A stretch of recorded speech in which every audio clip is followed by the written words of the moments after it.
Assalamualaikum warahmatullahi wabarakatuh. Kami dari kelompok 8 akan mempresentasikan hasil tugas kami dengan tema macam-macam sistem ekonomi. Yang beranggotakan saya sendiri Andika Pratama dengan nomor BP 181084304, Fani Radarispira dengan nomor BP 2010842010, Stella Rahmade dengan nomor BP 2010842010, Rahmadini dengan nomor BP 201084306. Dalam tugas kami ini terdiri dari 1. Definisi sistem ekonomi. 2. Sistem ekonomi tradisional yang akan dibacakan oleh saya sendiri. Ketiga, sistem ekonomi liberal. Keempat, sistem ekonomi terpusat yang akan dibacakan oleh Fanny. Kelima, sistem ekonomi campuran. Keenam, sistem ekonomi Pancasila yang akan dibacakan oleh Stella. Ketujuh, sistem ekonomi komunisme yang akan dibacakan oleh Ramadini. Definisi sistem ekonomi. Sistem ekonomi adalah suatu cara untuk mengatur dan mengelola segala aktivitas ekonomi di setiap lapisan masyarakat. Pengelolaan ini bisa saja dilakukan oleh pemerintah ataupun pihak swasta. Namun, dalam pengelolaannya tetap harus didasarkan pada prinsip tertentu agar tercapai kemakmuran dan kesejahteraan. Perekonomian suatu negara tidak akan dapat berjalan tanpa adanya sistem yang jelas. Ini dikarenakan sistem ekonomi dapat berfungsi sebagai pendorong terjadinya produksi. Sistem perekonomian yang baik dapat membuat pelaku ekonomi terus menghasilkan barang atau jasa. 1. Sistem ekonomi tradisional. Keadaan perekonomian dalam sistem ekonomi tradisional tidak banyak mengalami perubahan. Keadaan masyarakatnya sangat tradisional, statis, dan miskin. Sistem ekonomi tradisional ini masih sangat sederhana. Masyarakat yang mempunyai sistem ekonomi tradisional adalah masyarakat yang belum ada pembagian kerja. Cara mendapatkan barang yaitu dengan barter atau natura. Belum mengenal uang sebagai alat pembayaran. Produksi dan distribusi terbentuk karena tradisi dan hanya untuk memenuhi kebutuhan sendiri atau masyarakat. Ciri-ciri dari sistem ekonomi tradisional. Belum ada pembagian kerja. Pertukaran dilakukan dengan cara barter, belum mengenalkan uang. Belum mengenal uang. Jenis produksi ditentukan oleh kebutuhan dan teknik produksi yang dipelajari secara turun-temurun dan bersifat sederhana. Hanya sedikit menggunakan modal. Tingkat teknologi sangat sederhana dan produksi rendah. Masyarakat tidak mau menerima perubahan. Hasil produksi dari sistem distribusi terbentuk dari kebiasaan atau tradisi yang berlaku di masyarakat. Alam merupakan sumber kehidupan dan sumber kemakmuran. Masih bergantung pada sektor pertanian atau agraris. Masih terikat pada tradisi yang bersifat kekeluargaan sehingga kurang dinamis. Kelebihan dari sistem ekonomi tradisional. 1. Setiap individu termotivasi untuk menjadi produsen. 2. Pertukaran secara barter pada umumnya memungkinkan individu untuk menjalin hubungan yang serta dengan individu lain. Ketiga, pertukaran secara barter pada umumnya dilandasi oleh kejujuran dan usaha. Usahanya tidak mencari laba. Keempat, pemerintah berperan sebagai pengawas sehingga tidak terjadi monopoli oleh pihak pemerintah.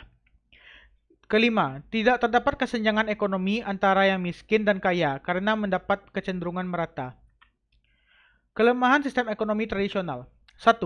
Kualitas barang cenderung rendah dan sulit berkembang karena tingkat persaingan dalam pasar sangat rendah. Kedua, sulitnya menetapkan ukuran atau satuan pasti ada atas barang yang ditukarkan. Sulitnya mencari orang yang membutuhkan barang yang akan ditukarkan karena hanya mengandalkan hasil alam dan tenaga kerja yang apa adanya. Keempat, kadang-kadang masalah kepuasan sering diabaikan. Kelima, perkembangan dan pertumbuhan ekonomi sangat lambat. Keenam, tidak ada kerjasama antar individu atau masyarakat. Negara yang menganut sistem ekonomi tradisional. 1. Indonesia, seperti wilayah terpencil di Papua Nugini, Papua Jayawijaya, Lembah Baliem, suku Baduy Dalam, dan suku Bugis. Kedua, Afrika Tengah, seperti Mobaye, Mbaiki, Batangovo. Ketiga, Ethiopia. Keempat, Afrika Selatan seperti Malawi. Baiklah, saya akan melanjutkan presentasi berikutnya, yaitu tentang sistem ekonomi liberal. Dalam ekonomi liberal, negara memberikan kesempatan yang sebenar-benarnya kepada setiap orang atau individu, ataupun pihak swasta untuk melakukan kegiatan perekonomian dengan bebas tanpa adanya campur tangan pemerintah. Akibat tidak adanya campur tangan atau kontrol dari pemerintah tersebut, timbullah persaingan dalam kehidupan perekonomian, di mana persaingan yang tidak sehat akan menimbulkan eksploitasi terhadap sumber daya. Dengan demikian, sistem liberal merupakan sistem perekonomian yang menyerahkan kehidupan ekonomi kepada sektor swasta, tanpa campur tangan pemerintah. Sistem ekonomi liberal biasa disebut dengan sistem ekonomi pasar. Ciri-ciri sistem ekonomi liberal, yaitu yang pertama, adanya kebebasan setiap individu untuk berusaha dan memiliki modal, serta alat-alat produksi, baik yang berhubungan dengan kepentingan orang banyak atau pribadi. 2. Kegiatan ekonomi di semua bidang dilakukan oleh swasta. 3. Dalam melaksanakan suatu kegiatan perekonomian, dilandasi semangat untuk mencari kepentingan sendiri. 4.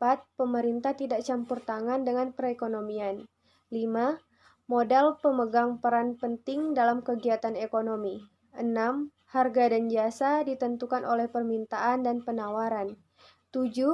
Barang-barang yang akan diproduksi ditentukan oleh kegiatan pasar. 8. Adanya jaminan dari pemerintah dengan adanya persaingan bebas, yaitu kebebasan dalam berdagang, memiliki pekerjaan, kebebasan mendadakan kontrak-kontrak atau perjanjian, serta adanya kebebasan seluas-luasnya terhadap hak milik dan kebebasan untuk memperoleh keuntungan sendiri. 8. Adanya jaminan dari pemerintah dengan adanya persaingan bebas, yaitu kebebasan dalam berdagang, memiliki pekerjaan, kebebasan mendadakan kontrak-kontrak atau perjanjian, serta adanya kebebasan seluas-luasnya terhadap hak milik dan kebebasan untuk memperoleh keuntungan maksimum. 9.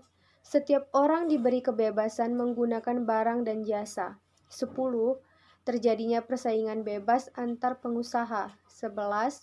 Terbuka kesempatan bagi individu untuk mengejar keuntungan.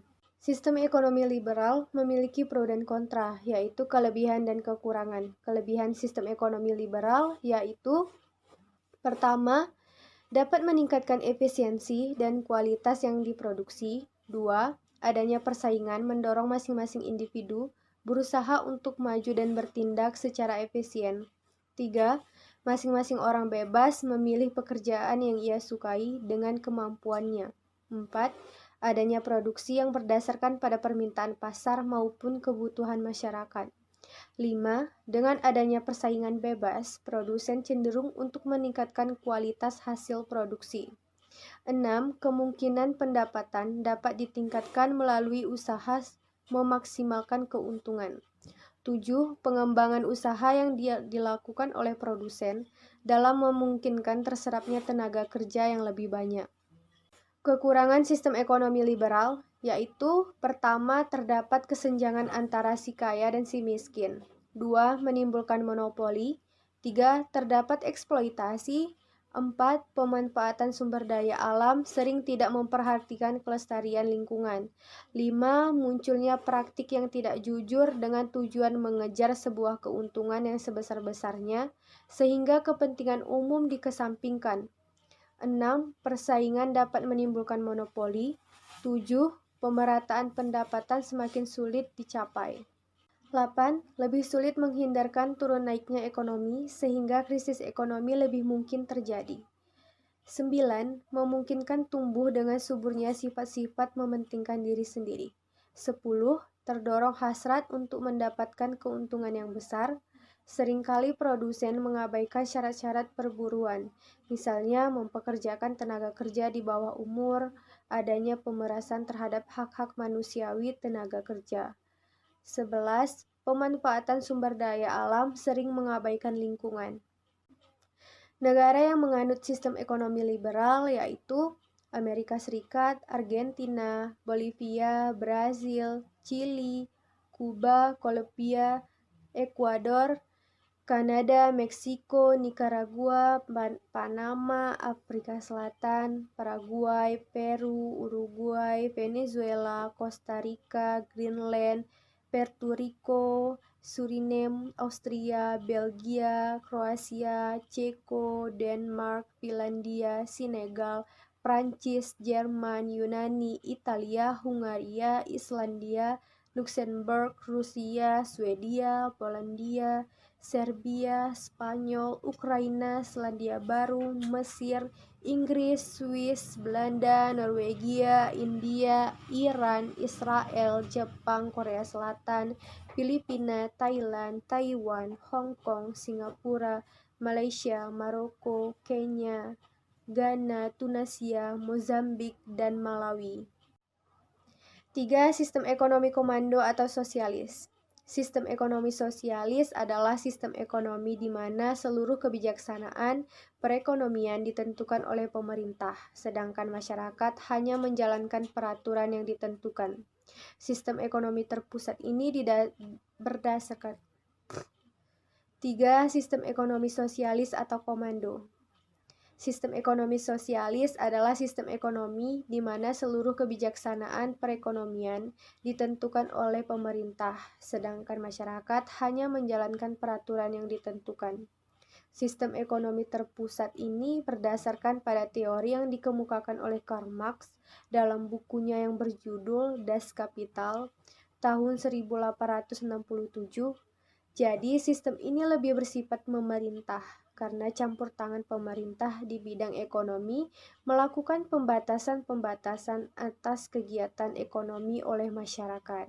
Ciri-ciri sistem ekonomi sosialis. Pertama, perencanaan disusun oleh pemerintah pusat. Kedua, semua kegiatan perekonomian diatur dan ditetapkan oleh pemerintah, baik dari produksi, distribusi, maupun konsumsi, serta penempatan harga. Ketiga, kepemilikan perseorangan atas modal dan alat-alat produksi tidak diakui oleh negara. 4. Negara mempunyai peran yang sangat penting dalam kegiatan perekonomian, yaitu mengenai jenis pekerjaan dan pembagian kerja. 5. Pemerintah membatasi kebebasan individu melakukan kegiatan usaha tenaga kerja, dianggap sebagai pekerja negara. 6. Tidak adanya kebebasan dalam berusaha karena hak milik perorangan atau swasta tidak diakui. 7. Inisiatif dan hak milik perorangan dibatasi.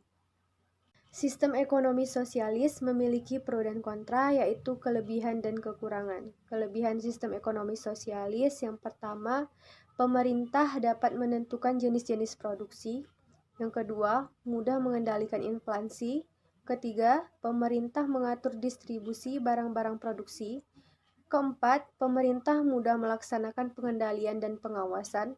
Kelima, pemerintah membuat perencanaan yang matang dan mendukung kegiatan ekonomi negara. Keenam, pemerintah bertanggung jawab sepenuhnya terhadap perekonomian. Ketujuh, tidak ada jurang pemisah antara si kaya dan si miskin. Kedelapan, pemanfaatan sumber daya alam terkendali. Kesembilan, tumbuhnya rasa kebersamaan yang kuat antara sesama anggota masyarakat. 10. Dapat mengurangi jumlah pengangguran karena pemerintah memegang kendali penuh terhadap semua faktor produksi. Kekurangan sistem ekonomi sosialis. Pertama, hak milik perorangan tidak ada kecuali barang-barang yang sudah dibagikan. 2. Adanya penindasan potensi, inisiatif, dan daya kreasi, setiap warga tidak berkembang dan cenderung mati.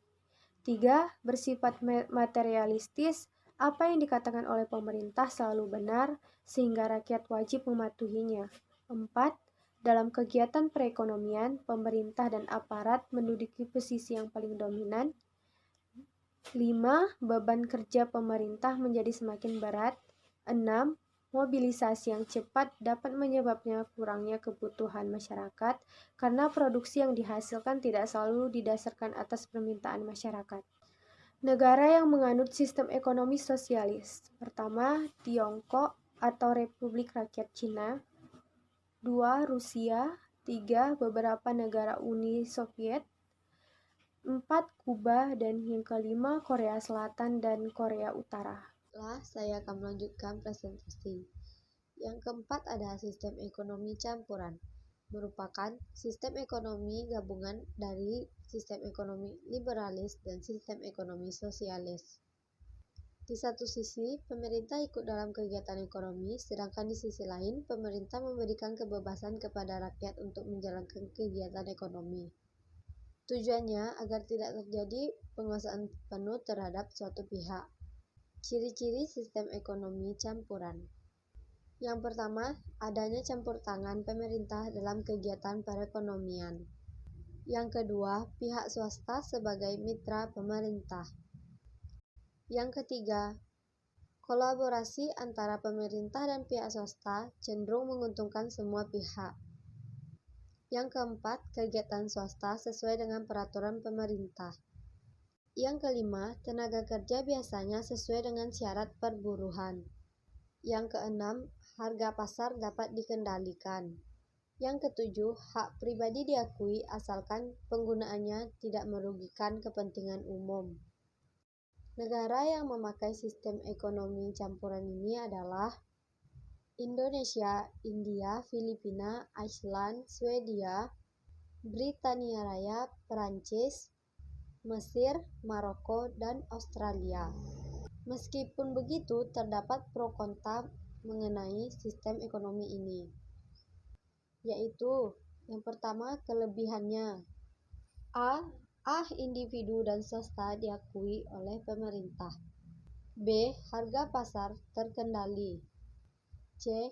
Sektor ekonomi umumnya untuk kepentingan masyarakat. D. Kestabilan ekonomi cenderung terjamin. Yang kedua, kekurangannya. A. Beban pemerintah lebih berat daripada sektor swasta. B. Pegawai pemerintah cenderung lebih tinggi daripada pegawai swasta. C. Sektor produksi lebih banyak dikelola oleh pihak pemerintah daripada pihak swasta. D. Pengaruh pemerintah tidak ada kejelasannya. E. Timbulnya KKN dalam pemerintahan. Yang kelima, ada sistem ekonomi Pancasila. Sistem ini berlandaskan demokrasi, yaitu usaha untuk berdasarkan kekeluargaan oleh dan untuk rakyat dalam pengawasan pemerintahan.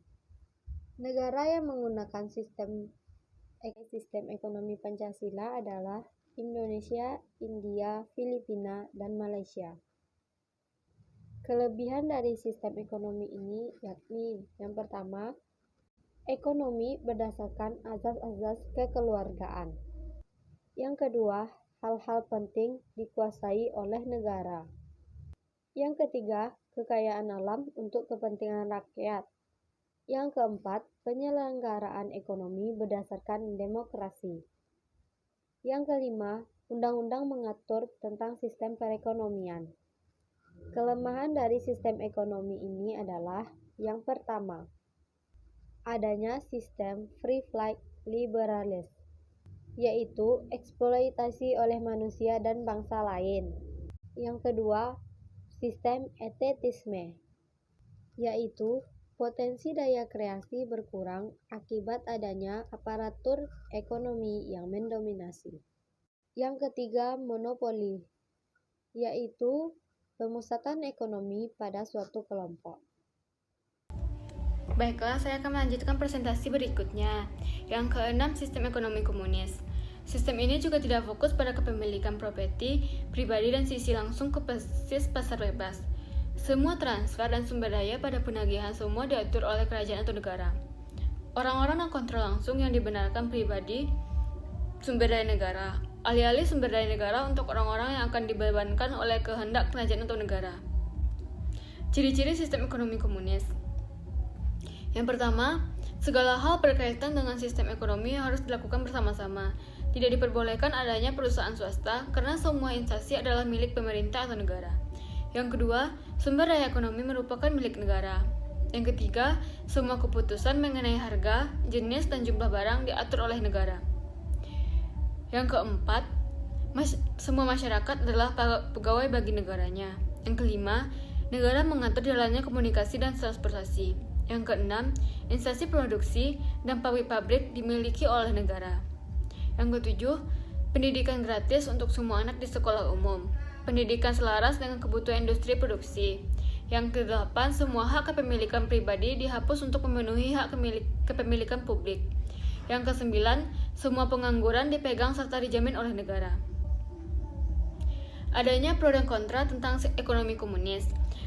Kelebihan dari sistem ekonomi komunis, yang pertama, disediakan kebutuhan pokok. Yang kedua, semua warga negara sudah terjamin kebutuhan pokoknya, termasuk sandang, pangan, papan, fasilitas kesehatan, pekerjaan, serta kebutuhan lainnya. Yang ketiga, setiap individu mendapatkan pekerjaan. Untuk orang yang lemah, cacat fisik, dan cacat mental, semuanya telah terjamin dalam pengawasan negara. Yang keempat, didasarkan oleh perencanaan negara. Yang kelima, semua pekerjaan didasari oleh perencanaan negara yang sempurna, baik itu produksi maupun dalam penggunaannya. Dengan begitu, tidak akan terjadi kelemahan dan kekurangan sama seperti pasar kapitalis. Yang keenam, diproduksi oleh negara. Yang ketujuh, segala bentuk produksi akan dikelola oleh negara, begitupun dengan keuntungannya akan digunakan untuk kepentingan negara itu juga. Kedelapan, pemerintah lebih mudah untuk mengatur inflasi, pengangguran, dan masalah ekonomi lainnya.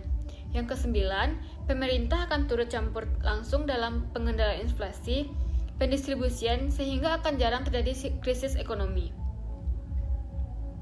Kekurangan sistem ekonomi komunis, yang pertama, sulit melakukan transaksi. Yang kedua, tawar-menawar adalah hal yang sangat sukar dilakukan oleh seorang yang harus mengorbankan hak pribadinya hanya untuk memperoleh makan sebanyak 2 kali. Yang ketiga, jual beli sangat terbatas. Begitupun masalah harga yang harus diatur oleh pemerintah. Oleh karena itu, perekonomian negara lebih disebabkan tingkat harga ditentukan oleh negara, bukan oleh mekanisme pasar. Yang keempat, kebebasan dibatasi. Yang kelima, sistem tersebut menolak sepenuhnya sifat mementingkan diri sendiri, sehingga menyebabkan terhambatnya kebebasan berpikir serta bertindak. Secara tidak langsung, ini menunjukkan lebih kepada sistem ekonomi diktator di mana para buruh bekerja sebagai mesin negara. Yang kelima, pendidikan moral terabaikan. Yang keenam, karena terlalu fokus kepada pencapaian sistem perekonomian ini menyebabkan pendidikan moral para individu terabaikan. Dengan demikian, pencapaian kepuasan keadaan diutamakan sehingga nilai-nilai moral tidak diperhatikan lagi. Negara menganut sistem ekonomi komunis, yang pertama Uni Soviet, yang kedua Republik Rakyat Tiongkok, yang ketiga Laos, yang keempat Vietnam, yang kelima Korea Utara, yang keenam Transnistria, yang ketujuh beberapa negara Afrika. Terima kasih. Sekian dari presentasi kelompok kami. Apabila ada kesalahan mohon dimaafkan. Wabillahi taufik walhidayah. Assalamualaikum warahmatullahi wabarakatuh.